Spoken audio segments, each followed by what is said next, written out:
WCBI News at 10 starts now.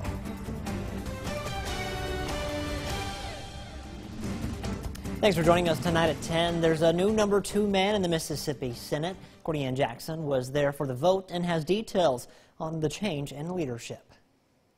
This oath, I, Gray Tollison, I, Gray Tollison, do solemnly swear, isn't the norm for the last year in a 4-year term, but a series of events led to the role change. Then Senate pro tempore Senator Terry Burton was charged with a second offense DUI last month, which led to a 5-minute speech and apology Tuesday. In this next few months, as we finish out this term, I'm turning it over to God, and I'm turning it over to the professionals that I'm working with to deal with my personal issues, demons, human frailties, whatever you want to call them.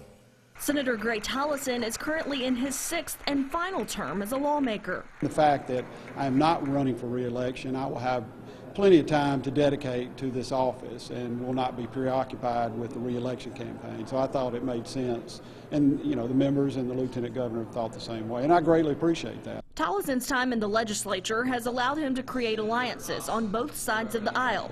He started his legislative service as a Democrat and switched to the GOP in 2011. Both the Republican and Democrat spoke on his behalf for nominations to the pro tem role. I think it's kind of, as people have said, the senator's role, and you just kind of be a spokesperson for the Senate, but also if the lieutenant governor is out of state or duties, you go into that role over that time, maybe for a day or things like that. So, and you just minding over the Senate and the business of the Senate. And it's more than just the title. Tollison will hold considerable power with his new role, plus remaining as Senate Education Chairman. Courtney Ann Jackson, WCBI News. Here at home, a new judge is taking the bench in Aberdeen. In Aberdeen, a ceremony took place for the swearing in of the United States bankruptcy judge Celine Dunn Maddox.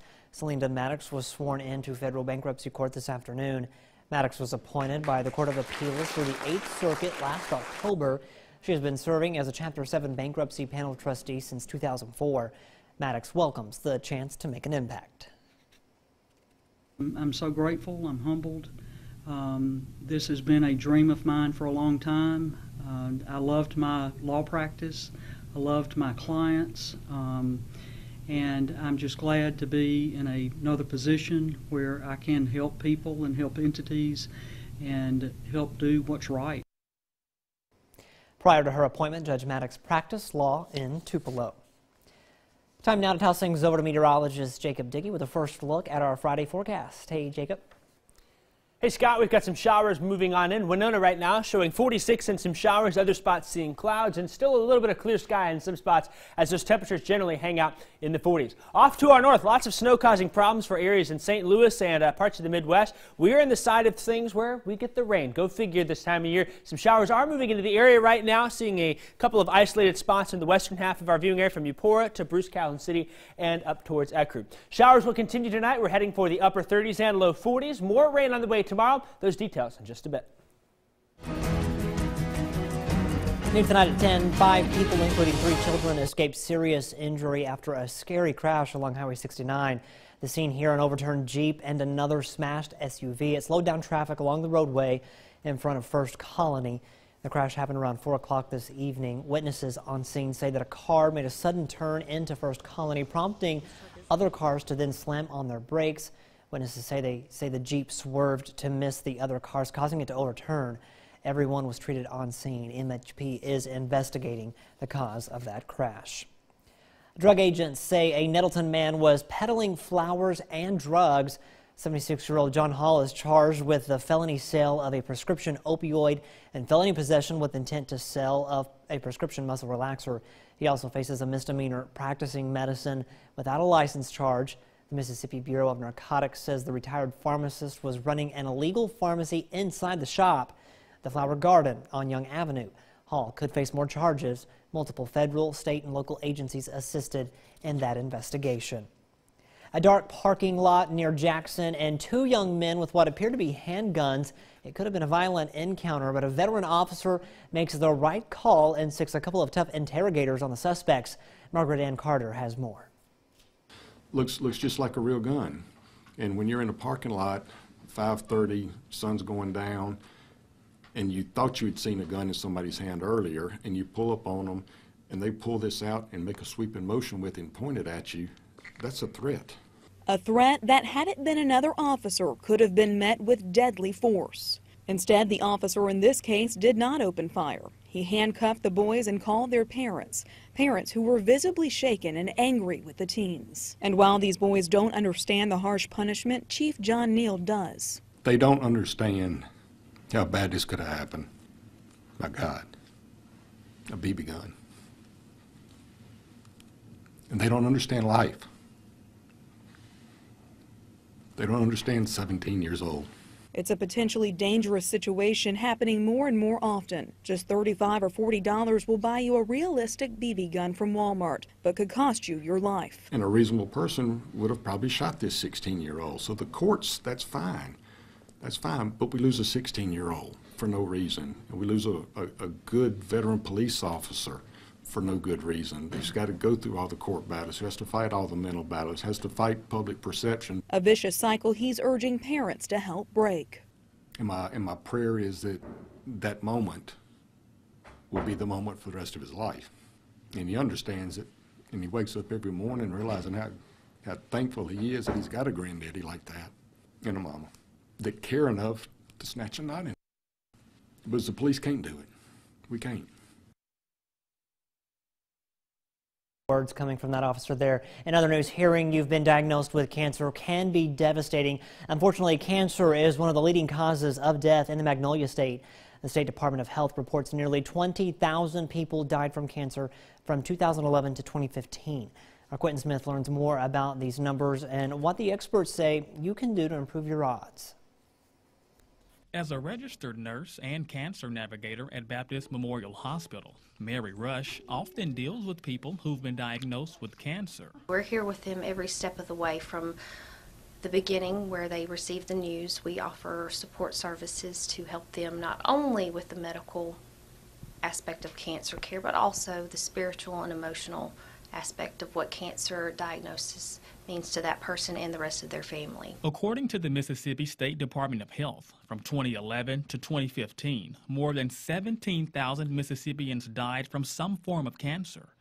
The study divides the state into 5 regions to show where the cancer is most prevalent and which age group, race, and gender is impacted the most. Partly due to the increased number of cancer deaths in the state of Mississippi can be contributed to the issues of smoking, issues with access to care, and also issues with not finding cancer early. The study shows that breast cancer is the leading cause of cancer deaths among African American women, with just over 3,000 dying from the disease. Sometimes due to lack of insurance or availability of these screening methods, such as a mammogram. I believe that is one of the biggest barriers to African American women getting their breast cancers and catching these cancers early. When it comes to African American males, prostate and colon cancers are the leading causes of cancer deaths, with more than 4,000 men dying from these diseases. I believe that our dietary practices, as well as not necessarily understanding the process of a colonoscopy, or even knowing that it's time to get your colonoscopy, which is 50 years is the recommended age to initiate. I believe that colon cancer in African American men, the death rate is due to those factors. However, in white men and women, it's another disease they're being impacted by, lung cancer. The study shows that just over 4,000 males and nearly 3,000 females die due to this disease. We certainly know that smoking is one of the highest contributors to lung cancers. Actually, it's one of the greatest causes of cancer in the lung. Baptist offers educational and screening services to help people treat and stay on top of cancer. January 25th, the hospital will host a free prostate screening for all men over the age of 40. For more information on the screening and the cancer numbers, just visit our website, WCBI.com. It's a mostly cloudy night across much of Mississippi. Dry for now, but by tomorrow, rain moves in with showers lasting through much of the day. After the break, I'll time them out for you, let you know how much rain we expect, and tell you when drier weather comes our way.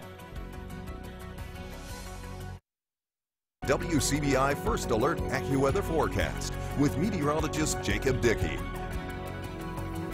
Overall, not too bad of an evening out there. We're looking at increasing clouds and comfortable temperatures at 46 right now with east winds at 7 miles an hour in Columbus. Temperatures across the area are in those 40s just off to our north in Memphis. It's 39, 37 in Little Rock, Oklahoma City at 43, some 50s off to our south and to our west. A lot of water vapor, a lot of moisture is present in the atmosphere, and that is allowing these storms to really get firing here. A lot of snow to the north, a lot of rain to the south. That's what the radar is showing tonight. Plenty of problems for our friends up in Missouri, Illinois, and Indiana as that snow really falling there, causing traffic problems.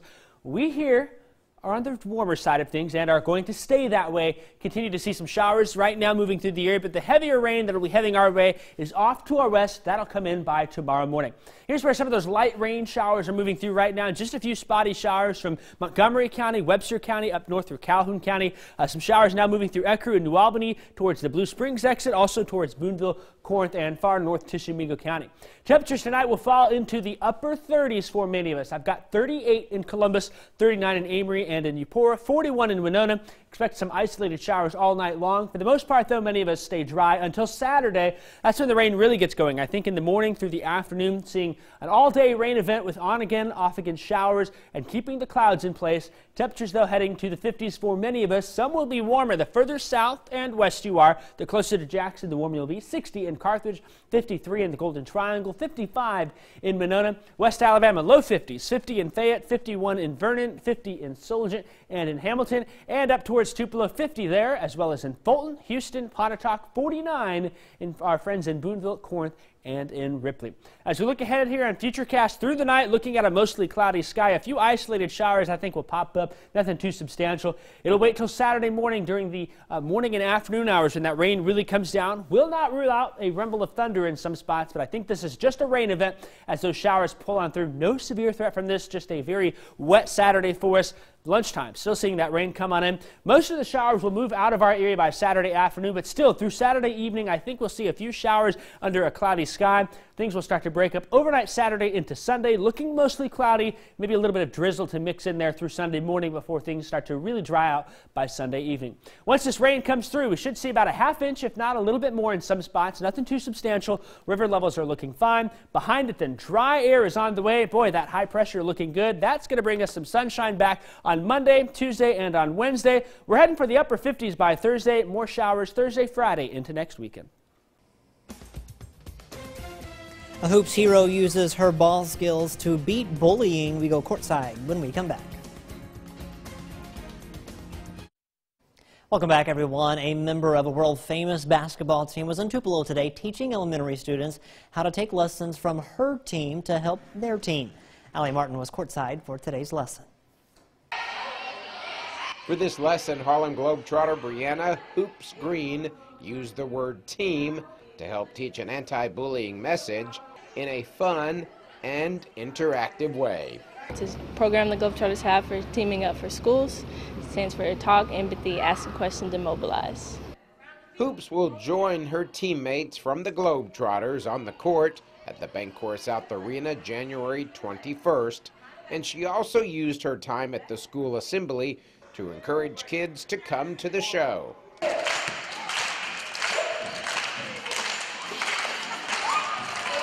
As only the 15th woman added to the Globetrotters roster in its 93-year history, Green also wants her audience to know that hard work, dedication, and teamwork are vital skills for success. Whether it be a basketball player, a doctor, a lawyer, a teacher, you know, anything, you have to understand that you don't wake up like this. You're not just amazing one day or good at something one day. You have to invest in a lot of time. You have to put the hours in it. You have to practice every single day. Just going to practice for, with your team isn't good enough. You got to put in that extra work. And if it's something you're passionate about, if it's something positive, then go for it. Why not? Students and staff were not only wowed by Hoop's magical basketball skills, but also inspired by her message. Our teachers really are pushing that team concept and working together collaboratively for the betterment of our school. If you keep following your dreams and doing good in school, you can get to a lot of places by making good grades and stuff at school. and you can accomplish a lot of things. Don't matter what nobody tells you to do, you can accomplish everything you want. Don't let nobody bring you down. Just gain your way back up. Globetrotters take their ABCs of Bullying Prevention program to every city on their tour. In Tupelo, Allie Martin, WCBI News. Sorry, Allie, you did not make the team. The Harlem Globetrotters take on the Washington Generals January 21st at 2 in the afternoon. For information on tickets, go to WCBI.com. Well, a buck can go a long way. Employees at Ashley Furniture's Ecru plant present two big checks. They donated $43,000 to Labonte Children's Hospital and $31,000 to St. Jude's Children's Research Hospital. The donations are made possible through Ashley's Buck a Week program, which allows employees to voluntarily donate at least $1 to either of the hospitals. Employees from Ashley's Furniture in Ecru, Verona, Ripley, and Saltillo are involved in the program. Rivalry hoops, OT thrillers, last-second wins, oh my. High school basketball highlights from all over coming up next in sports. Here's WCBI Sports with Tom Emmel. A Super Saturday in store for the state of Mississippi. The Hoops version of the Egg Bowl coming up Saturday. Mississippi State and Ole Miss men's hoops project as tournament teams. The Bulldogs meeting preseason expectations to this point, while the Rebels have far exceeded them. MSU head coach Ben Howland gives a lot of credit to Kermit Davis for getting Ole Miss basketball back on track, but says the Rebels have the talent to do it. I think building a great culture in the offseason and having good enough players that can execute and really buy in. I mean, those guys are good. Like I can tell you, Tyree can play anywhere in the country. Davis can play anywhere in the country. Any program in the country. That's how good I think those guys are. So they have some big time players and they're very well coached. The new net rating that determines NCAA tournament likeliness has Ole Miss above Mississippi State. A lot of that thanks to that big win over Auburn on Wednesday. Kermit Davis's Rebels riding a 9-game win streak heading into Starkville. Growing up in Mississippi, Davis knows all about the rivalry, saying he kept track of the Egg Bowl even at Middle Tennessee State. While basketball hype is a little different than football, Davis says it doesn't change the atmosphere of the rivalry.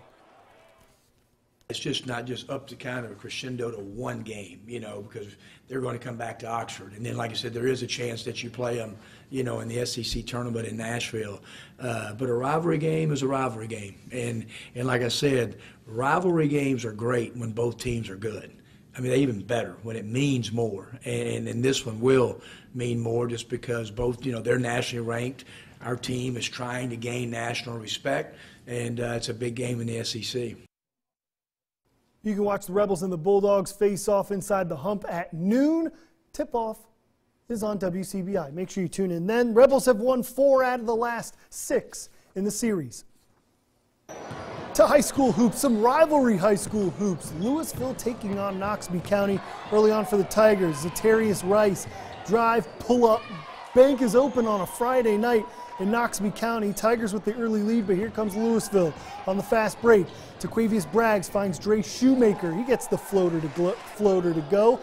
A lot of glass work in this one. I like it. Good basketball. More from the Wildcats. Braggs, Shoemaker, corner, triple, money.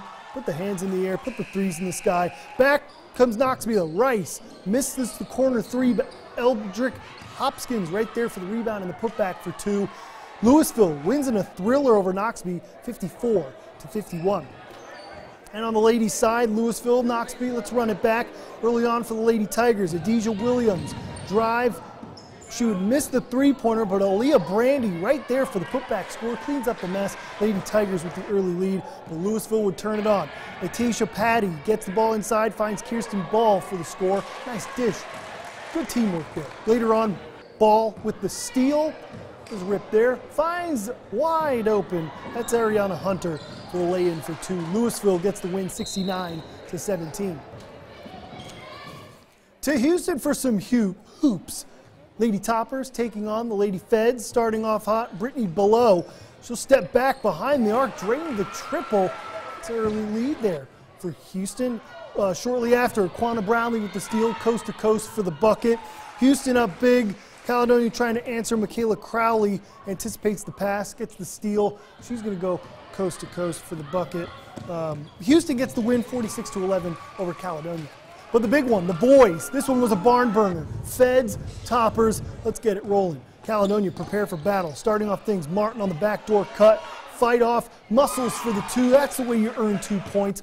But answering is Shamar Crawford with the corner triple. Back and forth ball game. This one would end up in overtime. But how about this? Battle till the finish, folks. Johnson with the spin move, can't get it to go. He stays with it. He's going to miss one more time. A little bit of tip there. Misses. Corrals inside. 4th time's the charm. Finally gets the bucket to go. Caledonia wins in overtime, 76-73. Hey, real quick. West Point winning an absolute barn burner in this one.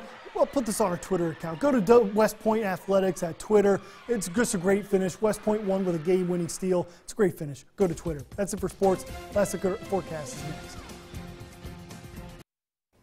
Quick shout out to my very own mother, Mama Dickie. It's her birthday today. Happy 32nd, Mom. And I tell you what, I've delivered some snow to her for her birthday. She's going to deliver a whooping for me for showing that picture there. But love you, Mom. Happy birthday to you, and hope you're having a great time tonight. Happy birthday. I'm sure there's plenty of people here that'll give you a whooping. Oh, I'm sure. All right. Have a good weekend, everybody.